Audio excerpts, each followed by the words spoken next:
박성민 목사의 매일 큐티 묵상입니다. 예레미야 29장 15절로 32절입니다. 너희가 말하기를 여호와께서 우리를 위하여 바벨론에서 선지자를 일으키셨느니라. 다윗의 왕좌에 앉은 왕과 이 성에 사는 모든 백성 곧 너희와 함께 포로되어 가지 아니한 너희 형제에게 여호와께서 이와 같이 말씀하셨느니라. 만군의 여호와께서 이와 같이 말씀하시되 보라, 내가 칼과 기근과 전염병을 그들에게 보내어 그들에게 상하여 먹을 수 없는 몹쓸 무화과 같게 하겠고, 내가 칼과 기근과 전염병으로 그들을 뒤따르게 하며 그들을 세계 여러 나라 가운데에 흩어 학대를 당하게 할 것이며, 내가 그들을 쫓아낸 나라들 가운데에서 저주와 경악과 조소와 수모의 대상이 되게 하리라. 여호와의 말씀이니라. 너희들이 내 말을 듣지 않았기 때문이니라. 내가 내 종 선지자들을 너희들에게 꾸준히 보냈으나 너희는 그들의 말을 듣지 않았느니라. 여호와의 말씀이니라.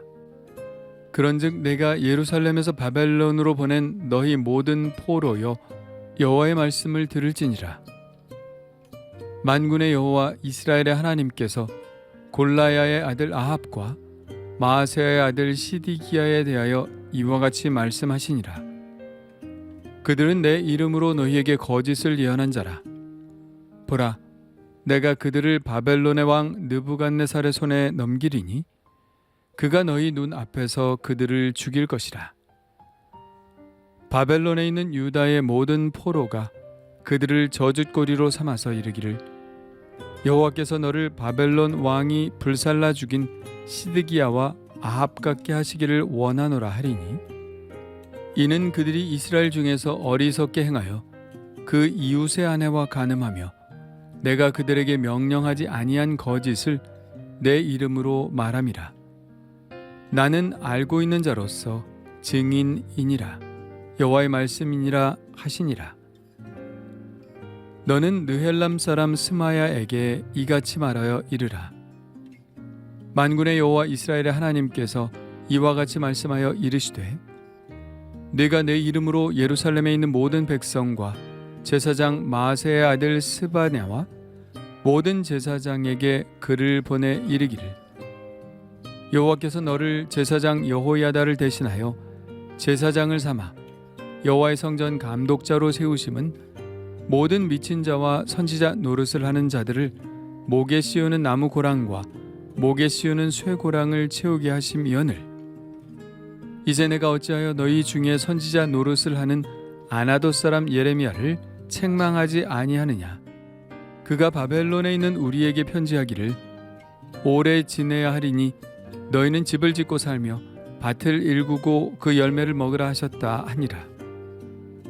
제사장 스바냐가 스마야의 글을 선지자 예레미야에게 읽어서 들려줄 때에 여호와의 말씀이 예레미야에게 임하여 이르시되 너는 모든 포로에게 전언하여 이르기를 여호와께서 느헬람 사람 스마야를 두고 이같이 말씀하셨느니라. 내가 그를 보내지 아니하였거늘 스마야가 너희에게 예언하고 너희에게 거짓을 믿게 하였도다.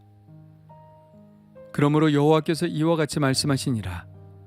보라, 내가 느헬람 사람 스마야와 그의 자손을 벌하리니 그가 나 여호와께 패역한 말을 하였기 때문에 이 백성 중에 살아남을 그의 자손이 하나도 없을 것이라. 내가 내 백성에게 행하려 하는 복된 일을 그가 보지 못하리라 하셨느니라. 이것은 여호와의 말씀이니라. 아멘. 거짓 선지자는 하나냐와 같이 예루살렘에만 있었던 것이 아니었습니다. 포로지인 바벨론에도 있었습니다. 그들은 바벨론에서도 하나님이 세우신 선지자가 있다고 믿었죠. 그 선지자는 누구일까요? 그 궁금증은 21절에 가서야 풀립니다. 이렇게 말씀합니다.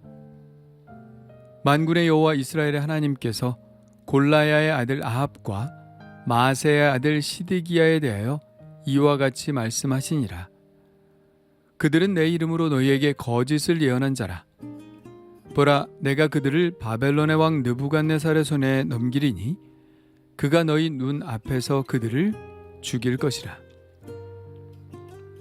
그 두 사람의 이름은 골라야의 아들 아합과 마아세의 아들 시드기야입니다.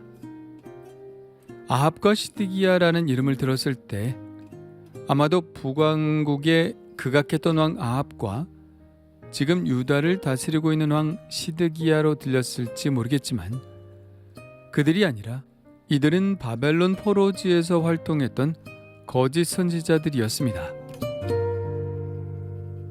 이 거짓 선지자들의 자세한 스토리는 알려진 바가 없습니다. 이곳에서만 나오는 이름이기 때문입니다. 그러나 이 본문의 말씀으로 미루어 볼 때 이들은 요즘 말로 말하면 가짜 뉴스를 전파하다가 느부갓네살 왕에게 화형당한 것으로 보입니다.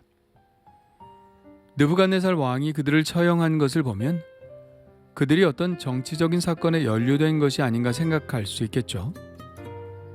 예, 그럴 가능성이 충분히 있습니다. 그들은 바벨론에 항복하면 안 된다고 주장했을 것입니다. 예레미야가 한 말과 정반대에 있는 주장이죠. 예레미야는 하나님의 말씀을 받아서 바벨론에 항복을 해야 그래도 나라는 유지될 것이라고 말했으나 이들은 하나님이 바벨론을 멸망시키시고 바벨론에 잡혀있던 포로들을 다시 되돌리실 것이라고 거짓 예언을 했을 것입니다. 바벨론 왕 느부갓네살이 이 말을 들었다면 그의 심기는 불편했겠죠. 그들의 주장이 느부갓네살 왕의 귀에 들어갔다면 그들이 화형을 당한 것은 당연한 수순이었을 것입니다. 그리고 그들에게는 또 다른 죄가 있었는데요. 이웃의 아내와 간음한 것입니다. 이것은 그들이 귀에 박히도록 들었던 십계명을 정면으로 어긴 행위죠. 백성들에게 율법을 가르쳐야 할 선지자가 십계명에 엄연히 기록된 율법을 어겼다는 것은 그들 앞에 하나님이 계시지 않았다는 것을 의미합니다. 그들 앞에 하나님의 살아계심을 믿는 선지자라면 이웃의 아내와 간음할 수 없죠.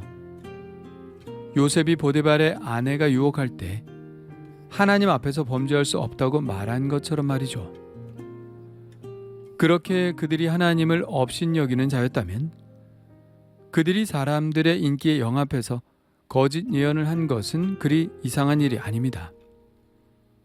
하나님이 마음에 없는 사람은 온전한 양심이 없는 사람이고 그런 사람들은 언제라도 거짓을 행할 수 있는 사람이기 때문입니다. 아합과 시드기야 외에도 또 한 사람의 거짓 예언자가 나옵니다.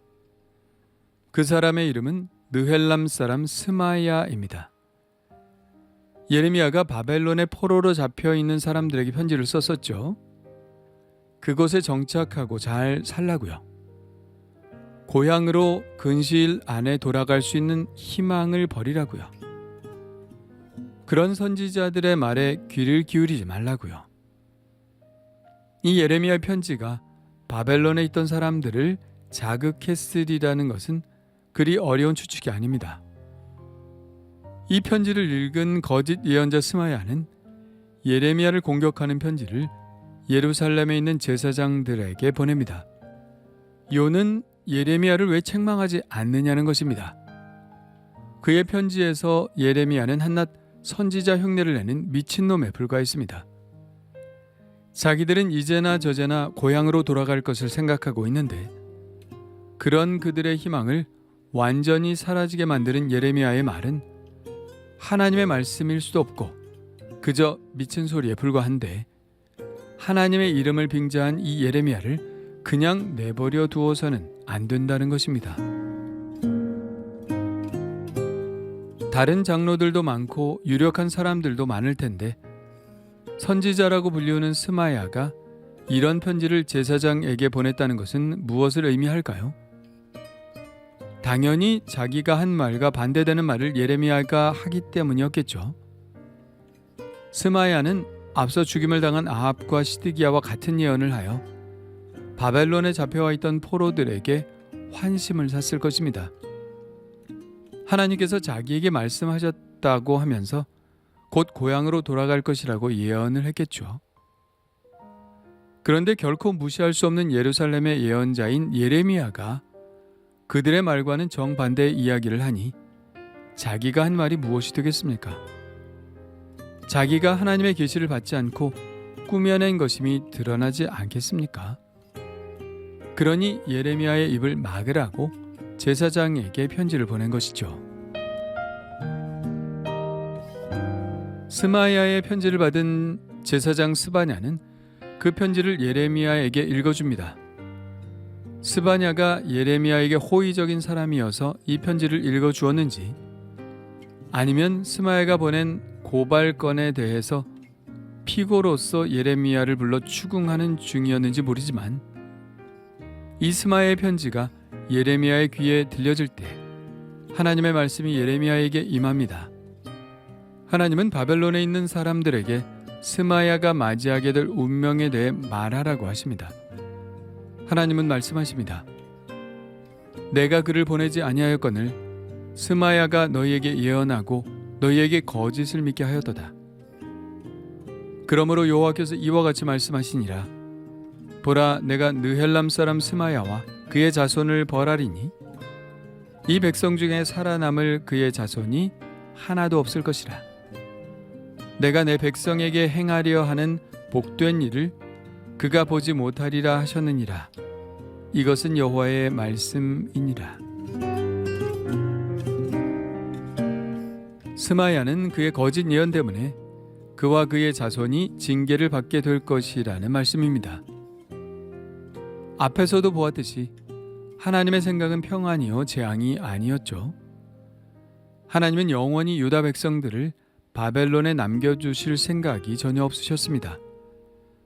70년 동안만 그들이 다시 거룩하게 되는 시간을 갖고 하나님이 다시 그들을 예루살렘으로 돌이키실 생각을 하고 계셨죠. 그런데 그 하나님의 말씀을 부정한 스마야는 그런 하나님의 복된 일을 누릴 자격이 없는 것이죠. 그는 하나님의 계획과 정반대의 길을 가고자 했기 때문에 하나님의 복된 계획 안에도 그는 있을 수 없게 된 것입니다. 하나님의 계획은 항상 우리 입맛에 좋을 수는 없습니다.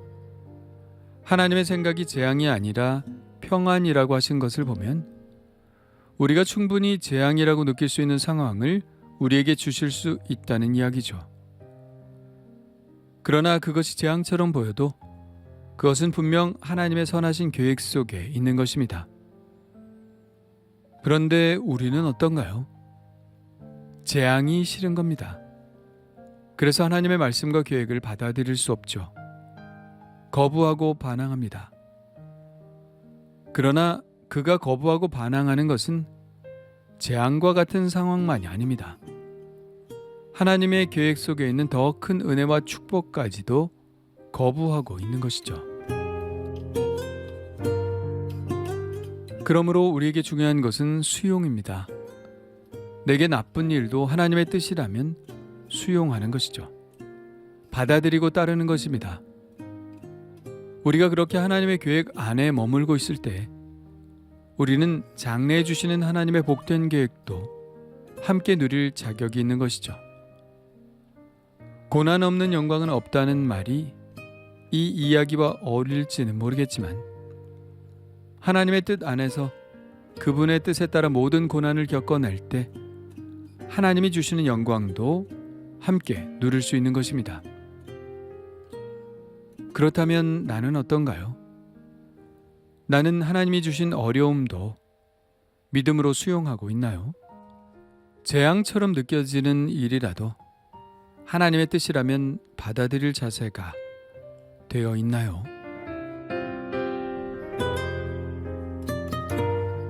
주님 감사합니다. 사도 바울은 우리에게 이렇게 가르쳤습니다. 우리가 그와 함께 영광을 받기 위하여 고난도 함께 받아야 할 것이니라. 생각하건대 현재의 고난은 장차 우리에게 나타날 영광과 비교할 수 없도다. 당장 내게 좋은 것만 받아들이지 않게 하여 주옵소서. 하나님이 원하시는 것이라면 예레미야처럼 핍박을 받으면서도 순종하게 하시고 포로의 상황이라도 견디게 하시고 어떤 광야라도 힘차게 걷게 하옵소서. 우리를 향한 하나님의 생각을 알기 때문입니다. 평안을 주실 줄 믿기 때문입니다. 예수님의 이름으로 기도합니다. 아멘.